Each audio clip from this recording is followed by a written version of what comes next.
So I've been playing video games my entire life, pretty much. It's come to my attention that the console wars are still not over.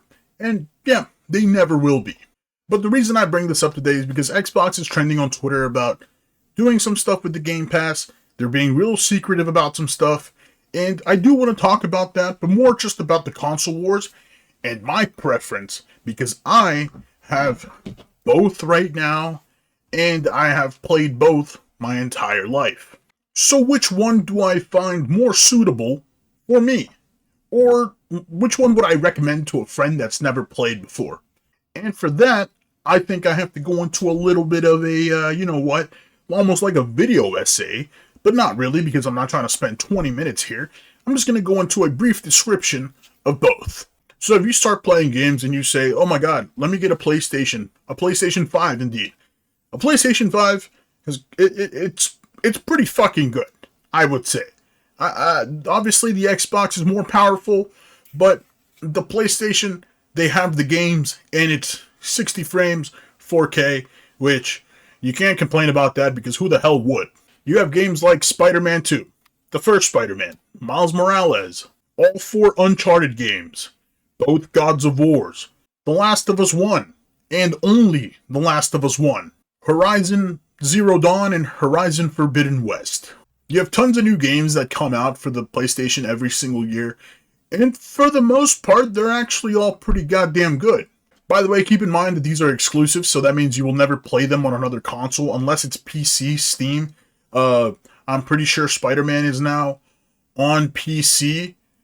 I don't know which other ones are on PC, but I know Spider-Man is, so you'll get that on PC, but other than that, strictly PlayStation. If we're talking PlayStation 4, I would rather probably just grab an Xbox. If we're talking PlayStation 5, I would probably just honestly stick to the PlayStation. The only thing that is kind of annoying is the stick drift on the controllers. Every single controller I've gotten, including this one, which is not even 2 months old, already has stick drift. I just purchased the new PlayStation with the detachable disc drive, and this controller is already fucked. And the controllers cost $70 now, not $60. And if you want to get one that has a color, like a purple one or a blue one, they're $5 more, so $75. I will say for someone like me that streams and records videos, the recording on the PlayStation is pretty goddamn good.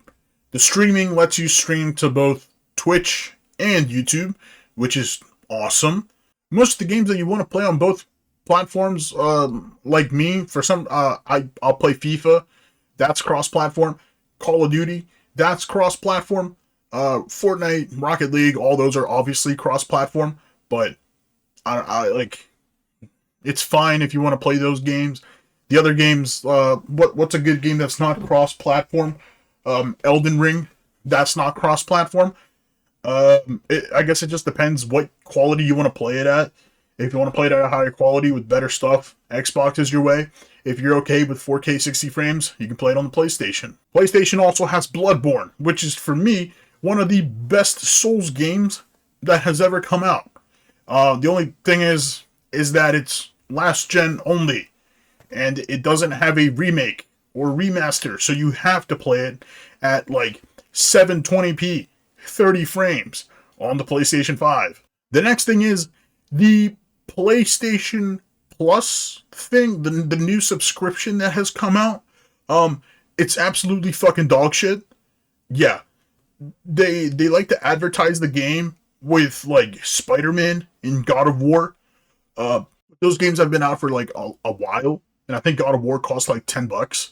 So just buy it instead of having to pay like $20 for the subscription. All the games other than like the 3 games they advertise are dog shit. They have like these classics on there, but the classics are all dog shit. They don't have any actual notable games from the PlayStation 4 era other than like Uncharted and The Last of Us 1, but they also only use those games to advertise the classics. All the PlayStation 2 games and PlayStation 3 games, all dog shit. It's almost like they completely forgot about the shit that made them famous. It's all just like nonsensical shit.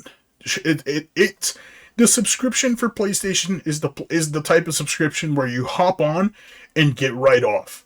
It's not it. And it has the I think it's the $5 version, the $10 version, and the $17 version. I will say the only thing that is cool about buying a subscription on PlayStation is that I buy the $5 version and then wait till there's a week left on my subscription and purchase the more expensive version for like $2 extra. And then I have like I don't know, I think it's usually always more than a week because PlayStation is pretty slow on charging me. So I always kind of play with that like line a little bit, but yeah, that's kind of it.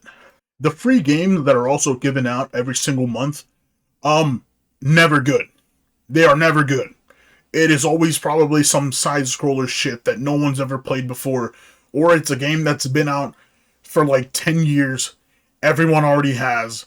It's been on the free games list like 5 months in a row. It's always some shit that everyone always has and nobody asked for. But I will say, I do like the home screen 10 times better this year. I think it's better than the Xbox home screen. Xbox has had the same home screen since the Xbox One, and I like this one tremendously better.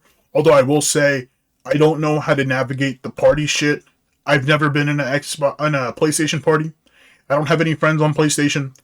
I have never been in an actual party. I don't know how to navigate that at all. The Xbox party's way easier to navigate, and yeah, all the friend shit on here trash. It's stupid. Xbox does that 10 times better. But now moving on to the Xbox, because I have it sitting back here and I've been playing a shit ton of it for a while. As of lately, I've been playing Xbox pretty non-stop, and that's because of the game called Lies of P. Lies of P is like the next Bloodborne without the name being called Bloodborne. It's actually not even a FromSoft game. And it's only on Steam and Xbox, which is annoying. Because, goddammit, they finally got a good game out. And I love it so much. For me, it's probably the best Souls-like that's not FromSoft. And that's saying a lot because not many can do that. It is quite literally Bloodborne. That's it. And I love Bloodborne. I love Lies of P. I will get to something. The controller for the Xbox still does not disappoint. They did not change it, which is great. They did not need to because it's perfect in every single way. It's absolutely perfect. In fact, this thing has probably been kind of copied by the PlayStation in some ways, but Xbox just does it so much better. I think this controller is a 10 out of 10. The only thing I will say is the fact that they still don't have a battery in the fucking back. I still have rechargeable fucking batteries. Like, who the hell does that? And then the chargers that they sell you suck. They fall straight out. Why can't you just use a USB-C like the PlayStation so I can have my controller plugged in and play as much as I fucking want? But no, I gotta use the rechargeable battery packs, and I hope you also use rechargeable battery packs, because if you're still buying Energizer batteries at Walmart, you're insane. I'm gonna move on to something that I really like about the Xbox, and that's the home Xbox the My Home Xbox feature. That is crazy, and PlayStation does not have something like that. I wish it did. And that is, Diego has an Xbox, the new gen. Mine's the last gen because I don't want a new gen. That's why I have the PlayStation 4. I didn't really play Xbox until this year that much, but now I'm playing the shit out of it. I'm not buying Xbox Live. I'm not. But with the My Home Xbox feature, we live in the same house.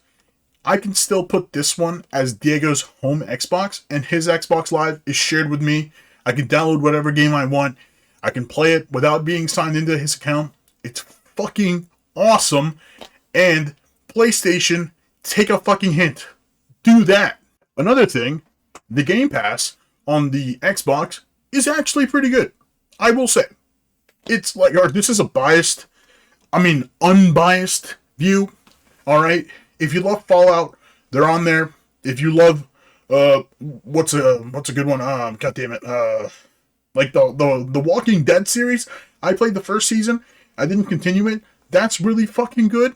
They also have a lot of like a day one releases that are crazy. I didn't think Xbox would ever do that, but they did. Sons of bitches, they actually did. The day one releases for a lot of their new games, like Starfield, which was trash, but it's still a new game, was on the Game Pass.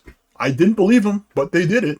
The only thing I will say is, depending on your palette of games, it is very likely that you will hop on the Game Pass, scroll through everything, and hop right off. And I say that because I do that a lot. The only difference is I actually have to scroll through it because the games are actually somewhat decent. On PlayStation, they're all shit. So you just click on it and hop right off, just to see what the new like top liners are, the headliners, I mean, just to see what those are, and then you get right off. But on Xbox, you actually have to scroll through them and see if there's anything kind of like fun, because like sometimes the stuff that you might not find fun is actually really cool. So I would say Xbox definitely takes the Game Pass department.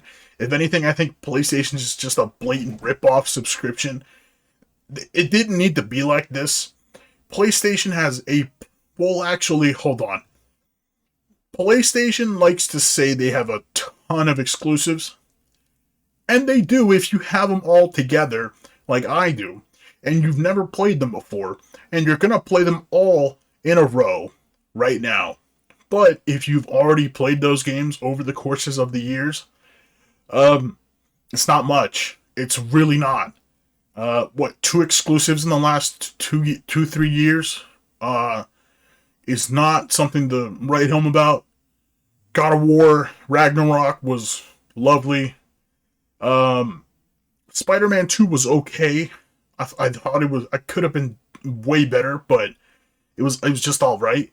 I think Xbox has this like huge thing they could actually do with the Activision Blizzard deal. Could you imagine if they made Call of Duty an exclusive? I know they never will because of the amount of money that they will lose, but I'm just saying, it would be it would be something that go down in history forever if they actually made Call of Duty exclusive. And as a PlayStation, primary PlayStation, I would call on Xbox and say, do it. Because PlayStation has not held back. They are a bunch of, I'll put that. PlayStation are a bunch of cunts. If they don't want a game being played by Xbox people, they won't allow it. Do you have any idea how cool it would be for all the exclusives to be on Xbox? I think everybody should get to play Spider-Man, God of War, the Uncharted series, everything.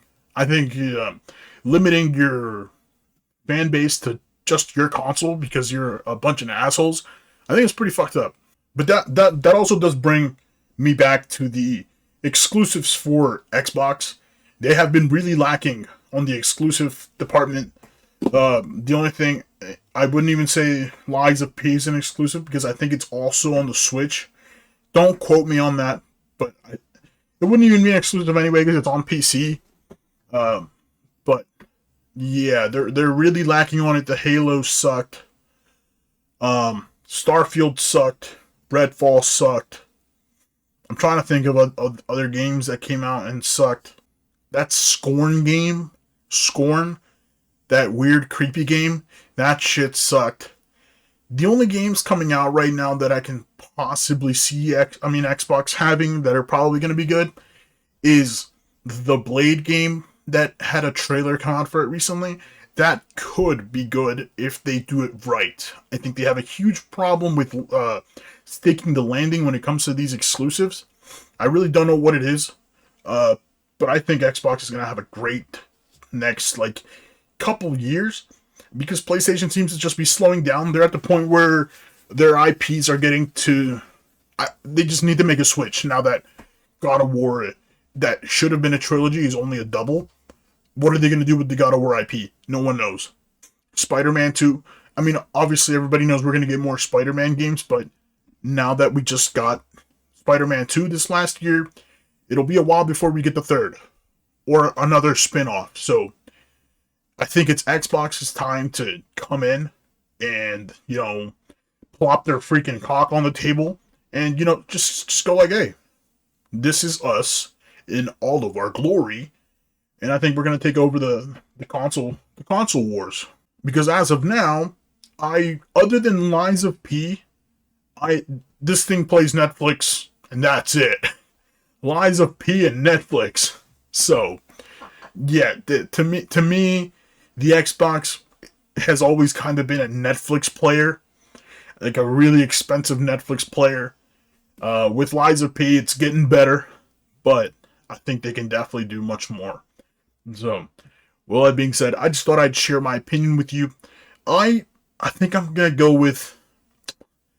I think I'm still gonna side with PlayStation on this one, boys. And a lot of you are probably gonna come at me, but I do want to say that before you go to the comments real quick, that I don't hate Xbox. I love Xbox. I've been playing it my whole life. I started on Xbox, and I will never give it away, sell it, do anything. It's still right here. See? You're right there. Alright, let me take this off. Bad boy still doing his work. I love Xbox, and I think it's where all my friends are, so I can never get rid of it.